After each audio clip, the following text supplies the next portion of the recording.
Hey, what's up everybody? I'd like to welcome you to another Juice tutorial. And today what we're going to do is we're going to get back into the Juice synth framework here and do another tutorial. This time what we're going to do is we're going to implement the Juce ADSR class. So if I just jump into this really quick, Juice classes. And then if we go to ADSR, so we have this ADSR, which is an envelope class, which allows us to control when the sound on the synthesizer is starting or stopping. So if you're not sure what an ADSR is, check out the tutorial or discussion that I did with Aaron Leese a little while back talking about synthesizer basics. And so what we're going to do is, at the moment, we have an envelope that we've implemented using the Maximilian class. And as some of you may know, this is a continual issue that we've had with Maximilian for some time now, where the envelope isn't working quite the way it should. So Juice have been nice enough to create an ADSR class, and that just came out in the latest release of Juice. And what we're going to do is we're going to replace the Maximilian envelope with the Juce ADSR envelope. So that's what we're going to do. So before we get started, I'd like to give a couple shout outs here. So first of all, I'd like to give a big shout out to Shane Dunn. So Shane is one of the core developers for AudioKit, which is another framework that is really great. So you should check it out if you don't know about AudioKit. But Shane was nice enough to do a pull request on the Juice synth that we've done the tutorials on. And what he's done is he's actually added he's added a second oscillator. He's added pitch bend. Actually, all the changes he's done is right here. So he's done a whole bunch of really cool stuff. And so thank you so much for your hard work, Shane. I know that that's going to be really helpful for a lot of people, including myself. So big shout out to Shane. And then I wanted to give a big shout out to Eyal Amir, who is a developer at Waves, who actually helped me figure out the very last part to this tutorial I'm about to give. And there was a part that I was getting this weird crash, and it had me banging my head on the table for like about 5 hours.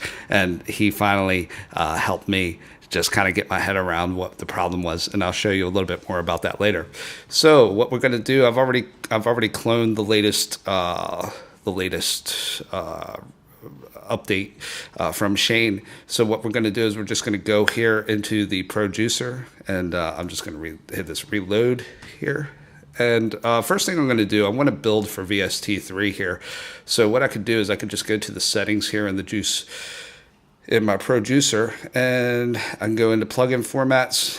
And as you can see, VST3 is not one of my build targets. So I'm just going to go ahead and check that in, because that's what I want to build for. So, and by the way, you need the latest version of Juice in order to be able to follow along with this tutorial. So make sure you've got that. So we're just going to open this up in the IDE. So as you can see, I'm in this new kind of studio. It's a little bit dark, so if the camera's a little bit dark, that's because I don't have lights in here yet. So it's a brand new space, and it's really cool. It's this little cabin that's in the in our backyard, and yeah, I hope my voice isn't too reverby. I can hear it through the microphone. But yeah, so this is a new space, and it's a little bit of a work in progress, but hopefully I just closed out all my windows, but hopefully I'll be able to get some cool pictures up in the next couple days. So we're just going to go to our API here, just so we have all these functions, and I can explain, and you can walk along with me on this journey. Okay, so here we are. We're in the synth, and if you're not sure about any of these parts of why this is set up in this way, then you can go back and watch the past tutorials on the Juice synthesizer, and that'll bring you up to date. So looking back on this, I probably would have designed it a bit differently, but here we are, and it's yeah, and it's serviceable, so we're okay. So what are we going to do today? So we have this class that's called Synth Voice. So Synth Voice really defines one voice of the synthesizer. So if you picture you're playing a synthesizer and you're playing 3 notes at a time, it would be 3 copies of this Juce Synth Voice class. Okay, that would be happening. So just to walk you pardon me, super quickly through this. So what we have is we have some pitch bending capability here, and we have just changing the MIDI note to hertz. We've got the oscillator type, so we got like a saw, square, sine wave. And then we got this terribly named function called set OSC type. So this is actually the audio signal. So as we can see, it returns a type, a double. So this is our actual audio signal that's determining whether that audio signal is a sine wave, a saw wave, square wave, so on and so forth. We have 2 oscillators. Then we have our envelope. So this is something that we're going to modify with our new ADSR class. And then I'm just going to skip. So we got start note and stop note, when the note begins, when the note ends. Then we got, pardon me. Then we got render next block, which is almost like our audio block for our synth voice. Okay, so first thing that we're going to do is we are going to actually go back to the API here. So we're just going to read through this together because I like to go a little bit slower for people that may be beginners like myself. And so we're just going to read through this and go through this step by step together, okay? So first thing, we got the definition here where it says it's a simple ADSR envelope class. It says to use it, call set sample rate and give it some parameters, then call set parameters and get next sample. And so we have a little definition there, which is really nice to read through. So what I like to do is I like to actually go through this. So some of these are very kind of step by step, and it could be very easy to overlook these. So first thing that we do is we want to create an ADSR object, right? So first thing I'm going to do is I'm just going to comment out, or I'll just delete this maxi env1 because that's our the envelope that we had before. And I'm just going to go down here and I'm going to say ADSR. Okay, and that's our ADSR object. Now, in here, we'll just go through this step by step, right? So first thing that we'll do is we need to use set sample rate, right? I don't know when my throat gets all scratchy when I start these videos. So we need to call set sample rate. So if we go here, we see that we have a function called set sample rate, double sample rate. So this is something that trips up a lot of developers. They think, so if you look through this class, there's a lot of red, by the way, because I've deleted that envelope. So don't worry about that for now.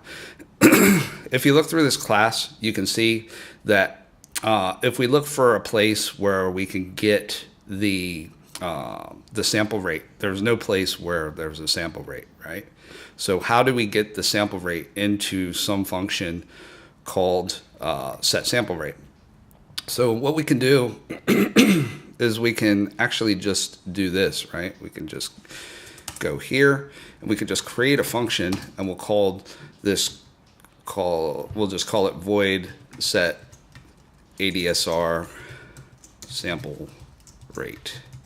Right, and then we could just so if we go back to our processor, so I'm just going to go over here to my other tab here, and if I go to processor, we can look and we can see that we have our prepare to play function here, where we have this variable called sample rate, and then in here I have a global variable called last sample rate, and I just set that equal to the sample rate. So last sample rate enables me to essentially pass this around to all of the functions within this CPP, because if I just used sample rate, it only kind of the scope of that variable is only in this function, right? So I need something where I could use it outside of this of this scope. Okay, so that's why I've created this other variable called last sample rate, and I can just pass that around anywhere in here.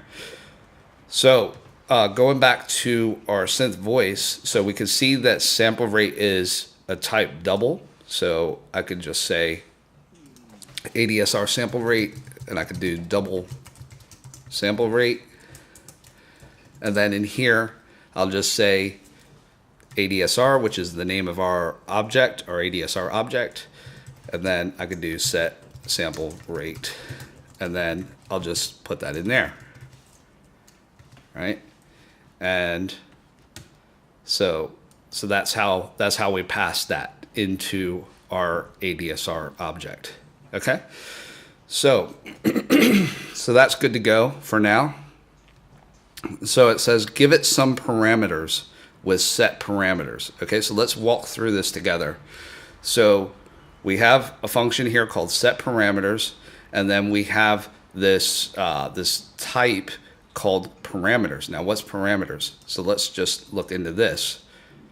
So here we have this other type called ADSR parameters struct, okay? And I'll show you this in code.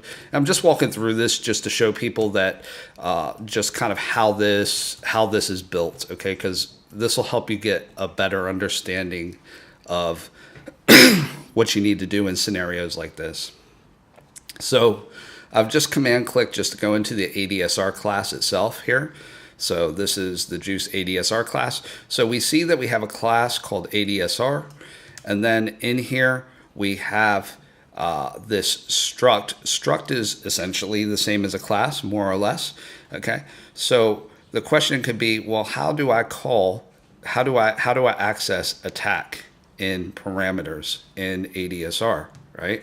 So one way we can do this, we can think of this as a hierarchy, right? So we have a class called ADSR, and inside that we have another class, essentially, or a struct called parameters. So what I could do is I could say, okay, I want to go into the ADSR class, and then I use this, I think it's called scope resolution operator, and then we want to go into the parameters in the ADSR class, and I'll just call this ADSR params. Okay, see how I did that? So that's within the ADSR class, and then within that class is a struct called parameters, and that's how I access that. Okay, so now it says, if we go back to our API, so it says give it some parameters with set parameters, right? So we need to set the parameters first in here.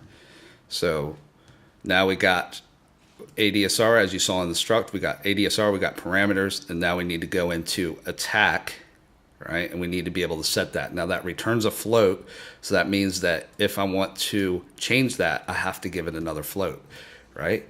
So what I could do is I could go up here to my get envelope params. So this is where my numbers are coming in from my sliders that are telling me what the attack time, decay time, sustain time, and release time are. And now I can just, since they're float, so they're float pointers, which means that we need to dereference what the value of attack is. Okay, so attack is a float pointer, okay, not just a float. So the way we could do that is we have ADSR params dot attack, right? Because that's just a variable within ADSR parameters, and then that equals, now since it's a float pointer, what we need to do is we need to access what value is at the memory, what is the value within that memory space. And we could use that doing the star operator there, and I could just say attack. Okay, so that's how we find out what the value of attack is at that float pointer location. Okay, so don't just ignore the errors. It's just Xcode being funny again. So so we're just going to do this for all of these. So we're just dereferencing what the value is at these memory locations, okay? So we got sustain, and we're setting it equal to whatever the value of our slider is that we're getting into this function. Release equals release. Okay, so so there we go. So now we're setting the parameters in here. Just ignore these. Equal to whatever value that we're getting from the slider.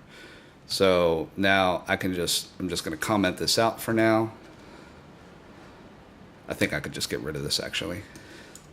So, and I'll get rid of this, just to keep our workspace nice and clean. Okay, and then we can get rid of this because this is no longer existing, and we can get rid of this. Okay, so now what we need to do is we have a, so now we need to go back to the ADSR. Give it some parameters with set parameters, right? So we got set parameters, and we need to pass in our parameters here.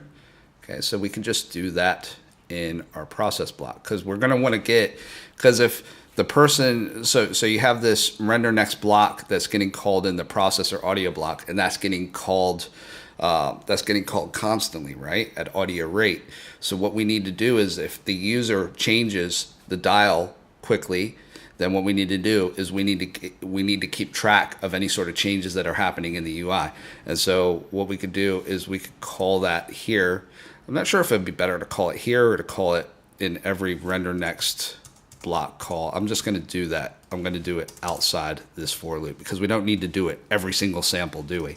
So I can just say ADSR dot set parameters, and then we just need to pass in our ADSR parameters object.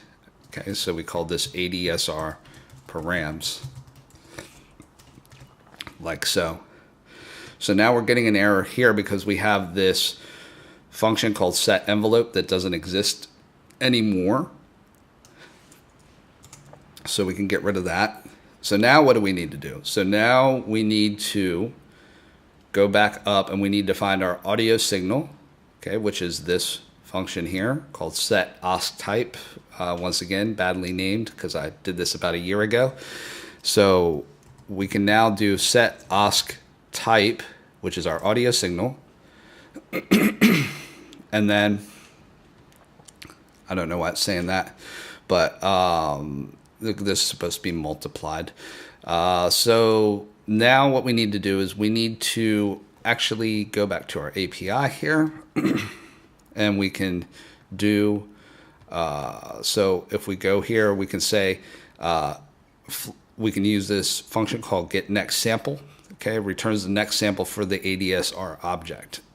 So we're taking the ADSR value, we're multiplying it times our audio signal times the master gain, which is going to be like a gain slider, right? So what I could do is I could do ADSR dot get, what was it? Get next sample, multiply that times our audio signal times our master gain. And then the reason that we're using get next sample is because we're iterating through the sample, so we're actually changing this every so we're getting this every sample. Okay, so that's that, right? So now what else do we have? So we need to do a note on and note off, okay, because we need to tell the ADSR when the note is going on and when the note's going off.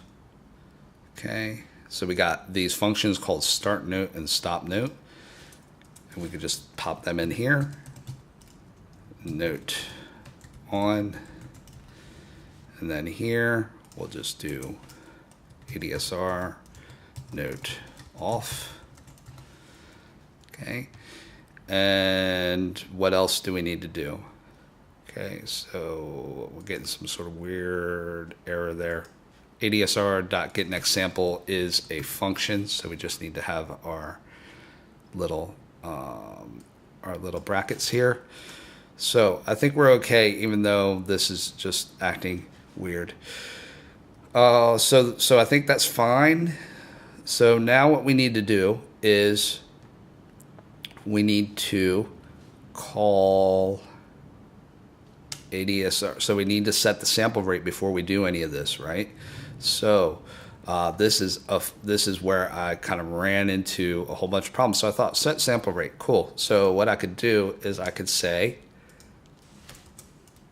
80. So here, if we go into our processor, we have the synth voice. So that's where we were just. That's the class that we were just in. And we have a pointer. So it's a synth voice pointer, and it's called my voice. So what we would need to do is we could call my voice, and then because it's a pointer, we need the arrow operator, and then set sample ADSR sample rate, right? And I could just say last sample rate. Okay, now this is gonna give us an error, a runtime error here, but I wanna do this just to show you what happens and why, and just kind of explain to you why it needs to be differently than this. Okay, so we're just waiting for our Juice host to come up. There it is. Okay, so now I got Juice Synth Framework. Now watch what happens when I do this. Goes right? It says set the sample rate that will get used for the envelope. This must be called before get next sample or set parameter methods. Okay, so interesting, right? So this had me racking my brain for a while, and then you have this bad access, which to me means it's trying to access something that doesn't exist, right? That's what it means to me. I'm not sure if that's what the technical definition there. If we look in here, then we have this. This is our ADSR object. Then it's got this memory location here, and I think that this is actually trying to say, hey, you're not, you don't even exist yet. You don't have a memory location. So I think that's what it's trying to say. So let me explain what's happening here and why we're getting this error. So if we look up here, as I said before, synth voice is a copy of every voice that you're playing on the synthesizer. So when you hit two keys, it's playing two copies of the voice. Now, in one of our early tutorials, we gave this synthesizer 5 voices. So as we can see, what we've done is we've said my synth add voice. Okay. Now if we look in here, right, because I want to show you precisely what's happening. So it's saying that we're adding a new synth voice to add voice. Now what does add voice do? So let's jump into there. Okay. So now if we look here, we can see it's got some sort of lock that's happening. Then it's setting a sample rate, and then it's saying voices.add. Now what's voices, right? So voices.add, if we look in here, we can see that this is a type of array of synthesizer voice. So in short, what I'm saying is that when I make that call in prepare to play, so let me paste this again, my voice set sample rate, it's the reason that I'm getting the error is because it's saying we don't know, because when I was actually doing this, sometimes it would build fine and sometimes it wouldn't, and I was like, what is happening? So the reason that that's happening is because you have 5 copies of the voice, and you're having 5 copies of that voice, and it's saying I don't know which voice that you're talking about out of the 5 voices that you've created. Okay, so sometimes that's why sometimes it would build, sometimes it would be the right, it would go to the right voice, and then everything would be fine. And then sometimes it would say, you know, I don't know which voice that you're talking about. So what we need to do is if we go down a little bit further in our processor, we have this function here. So we have this little for loop where it says, for all the voices in my synth, so we've got 5 voices, says if my voice casts successfully as a synth voice, set the attack, set the decay, set the sustain, get the wave type, do all this stuff, right? So what I can do is I can actually pop that here, because what's happening is that this is getting all of the synth voices and it's making all of these modifications to it. So it's saying, okay, what's the attack values? What are all these values? What's the sample rate?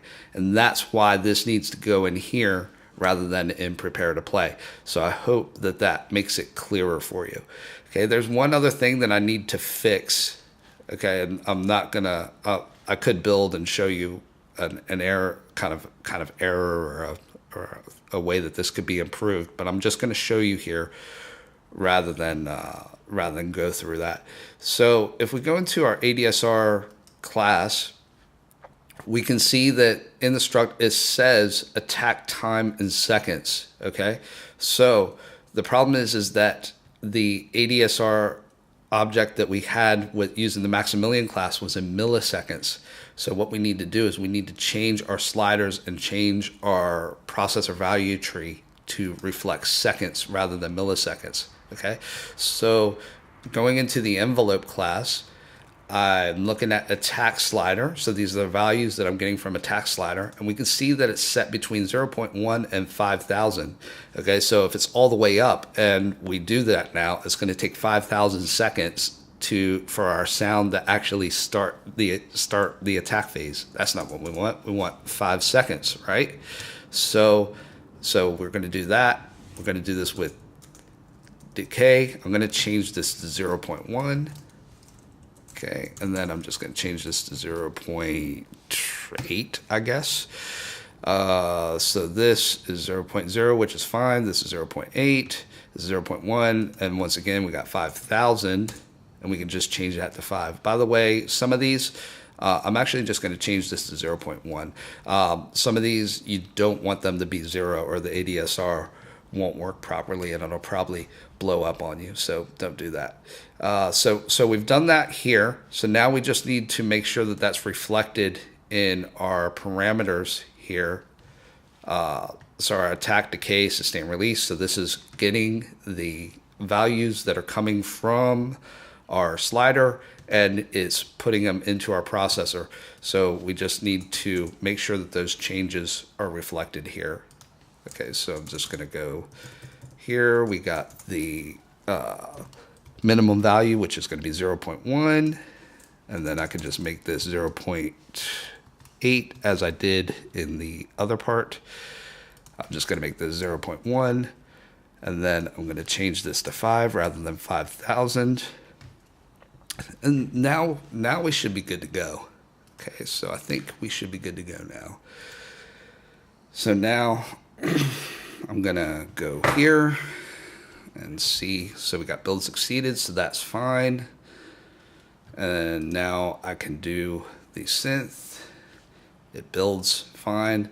Now I'm just gonna use my keyboard here so you just need to attach MIDI input, which is our keyboard here. We need to go to our output here. Now if we double click, we can see the synthesizer itself, which Shane has been nice enough to improve for us. And low pass filter is really low passed, so we could just turn this low pass filter up a little bit.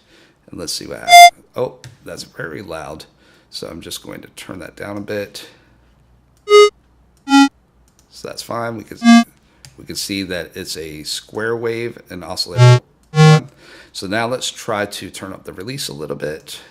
And we can see that that's working. Let's turn up our attack a bit. and we can see that that's working. So this actually works fine.